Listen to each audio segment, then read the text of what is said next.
Magandang araw po mga kaban. Welcome po sa Pinilakan Lakbay. Pagsasaluhan po natin ngayon, tapa, longganisa, sinangag at itlog. Di ba? Meron din po tayong sabaw ng nilaga. Meron din po tayong kape at susaw na suka. Tara, samahan po ninyo akong mag-prepare.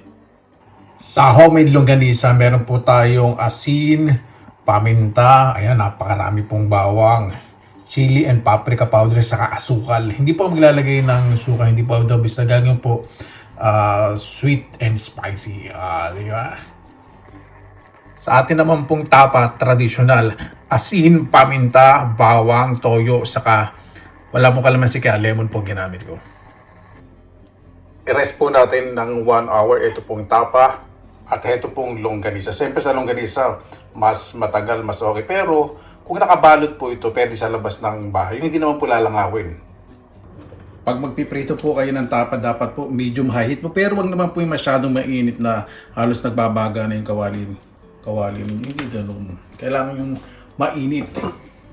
Yung nararamdaman po ninyo na nasa kainitan kayo ng climate ng cheese whiz, ganun kainit. Ayan, mainit na po. Lagay na po natin ang binabad na tapa. Ang ganda. Ang bango po ng pagkakababad natin. Ang traditional po talaga na tapa, yung totoo, asin saka paminta lang po talaga. Minsan asin lang po. Kasi ang tapa po English, jerky, yung pinatuyo po na karne. Pampatagal po ang buhay. Siyempre, tayo, madiskarte, inisip natin ito ano pa pwedeng ilagay na pampalasa. Kaya mas sumasarap po. Ayan, ganyan po ang tapa. Medyo patuyuan po natin. At yung bawang maluto. Gusto ko po sa tapa talaga, medyo makunat. Ayoko po nung masyadong malambot. Gusto ko sumasama yung yung pag inaagat yung ugat sa noo ko, yung parang galing na galing pag inaagat. Ganun. Yan, okay na po. Nagmamantika na po. Sa atin namang longganisa, ayan po, nilapat ko po sa sangkalan, ganyan po, sa skinless. Tapos kung may pang slice po, hindi naman po kayo na kailangan ganito. Pwede nyo po yung gamitin yung likod ng kutsilyo para mas maganda pong tignan ang ating pipritong skinless longganisa. O, di ba? Medyo ipipress-press nyo lang. Kailangan medyo firm. Ganyan lang. Pwede nyo naman gamitin ng kamay po ninyo. Kaya lang gusto ko po maayos po yung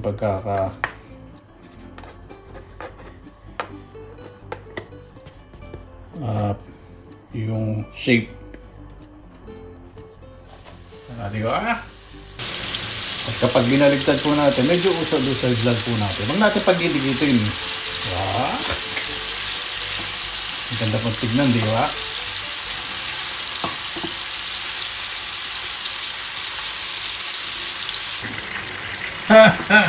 Napaganda ng resulta ng longganisa ngayon na social po ang dating, di ba?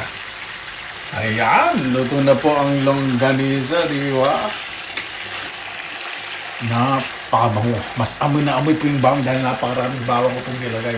At para mas malasa ang ating sinangag, hindi po maglalagay masyadong mantika. Yung pinagmantikaan po ng longganisa ang gagamitin ko. Hindi na rin po kung magsasangag. Yan, masarap po sa sinangag. Yung bawang medyo sunog. Lagyan na po natin ang kanin.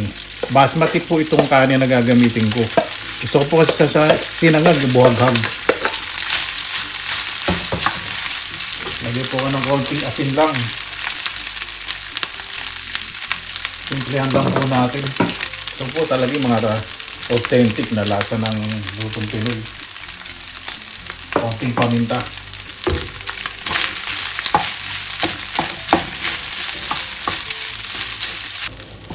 Ayan, luto na po ang ating sinangag. O, diba? Buhaghag. At sunod naman po natin ang itlog. Gagawin ko po ngayon ay sunny side up.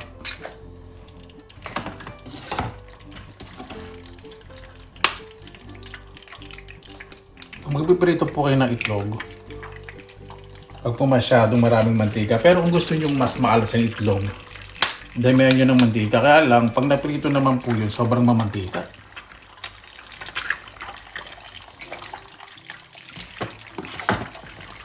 Lagay po tayo ng konting asin.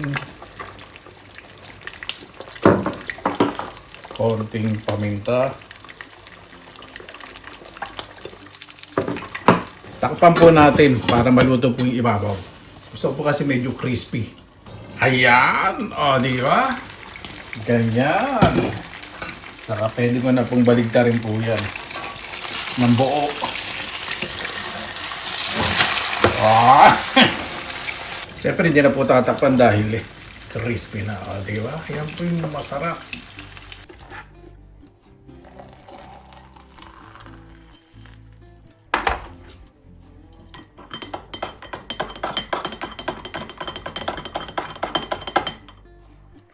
Ayan, ready na po lahat. May sabaw din po ako. Yung nilagang baka, may kape, may suka, asin, konting paminta. Kaya na po tayo.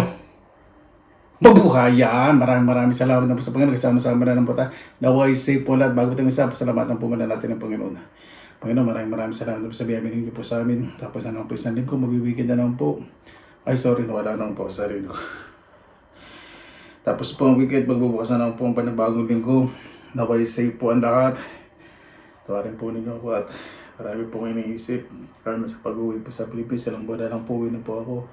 Maraming salamat po. Kayo na po bahala po sa mga tulad po namin na marami pong iniisip na way gumaling din po yung mga may sakit Panginoon. Kayo na bahala po sa amin. Sinusukan na po namin sa ilan sa kanila susabihin. Sarap po natin. Sarap na natin to.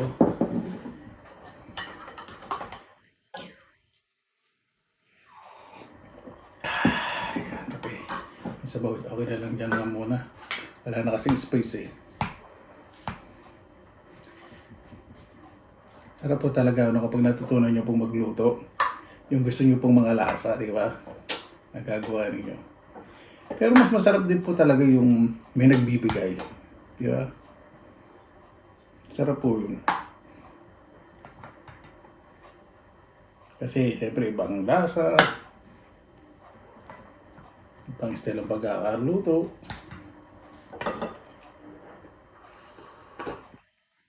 Sarap na sabaw na nilaga, binatira pa ako. Yeah, ito gusto ko sa tapa, may kunat. Naku! excited po ako dito sa skinless longganisa. O diba? Ganda ng resulta. Ito siguro isa sa pinaka the best na naluto kong skinless longganisa. Nagmamayaman ang dating. Yan, ano, wala na ako space. Muna tayo sa tapa. Yan muna ako sa suso. Tapa, sinangag, saka itlog sa isang subo. Tapos silog.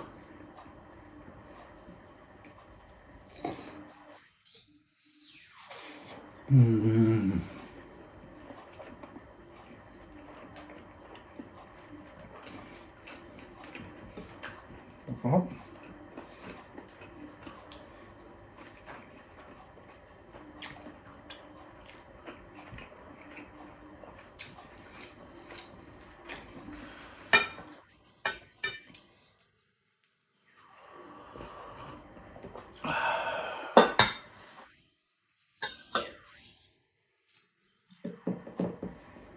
Ito, sa longganisa. Ganda po, no? Shiny.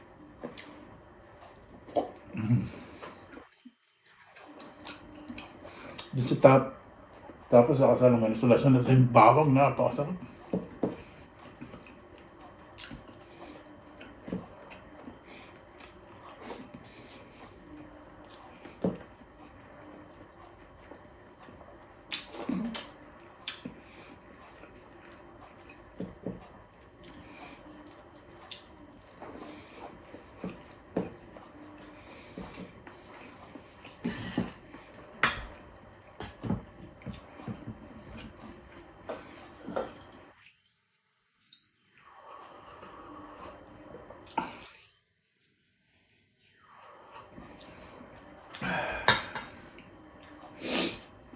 Yan, ito muna.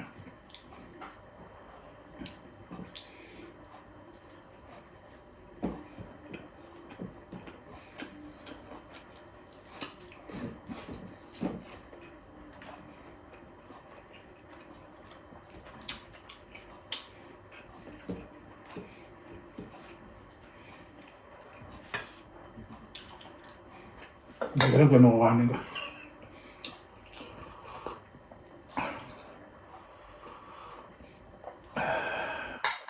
Marami po itong murang sibuyas. Napakasarap.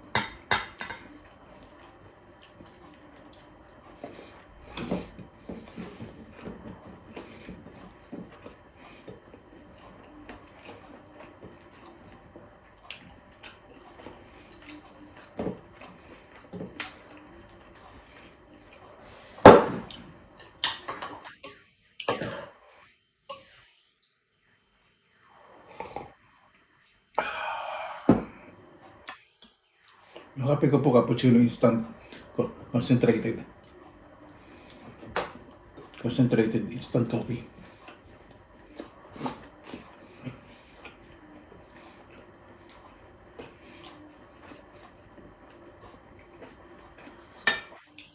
Ganito na maalmasal nyo.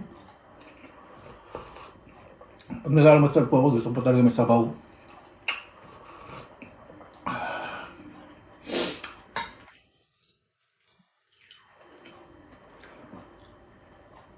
Kaya narinig ko pa nagluluto po yun ng almusal.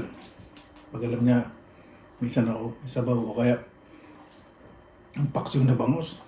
Ako maraming ampalaya, may talong.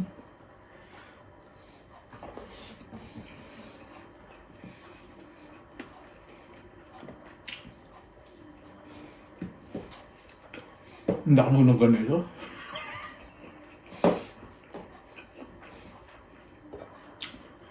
Isang peraso yata naluto ko, 1/4 kilo. Dalawang pakete po kasi ito eh.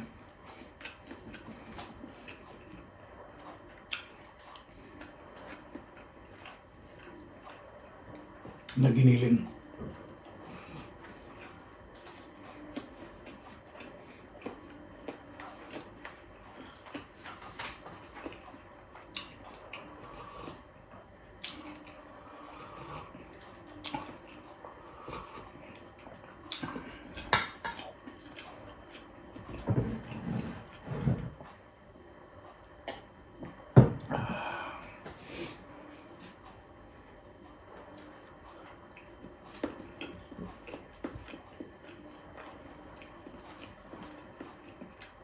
Sa ketchup po, gusto ko po sa ketchup, hotdog. Kaya pag ganito po suka. Sarap.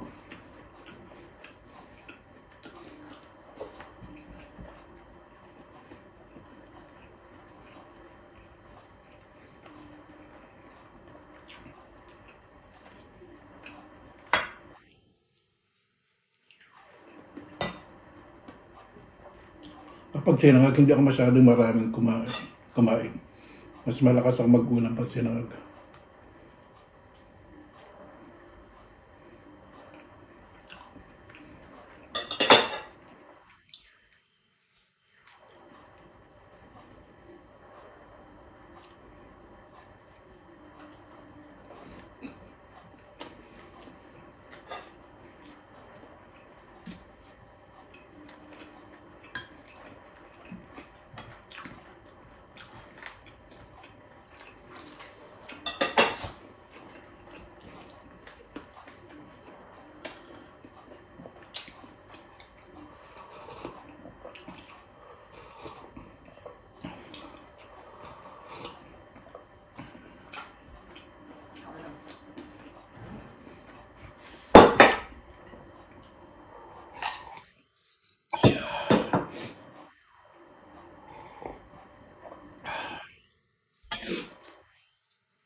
Ang nanay ko siyempre minsan pag nagluluto po, tatanghalian pang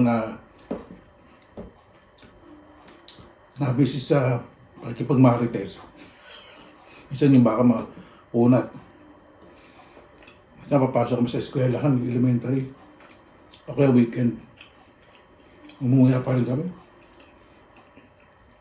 Makita ng mga klase sa mga laro, may bubble gum ka, pengin naman.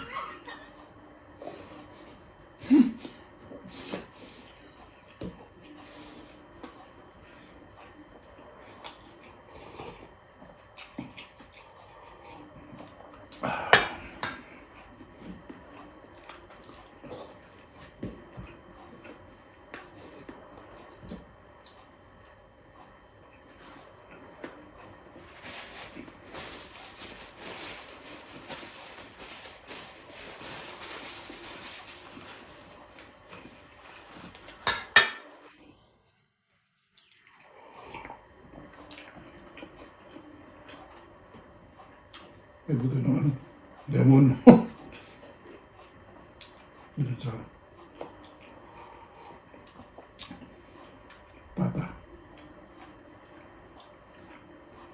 Pata tapa.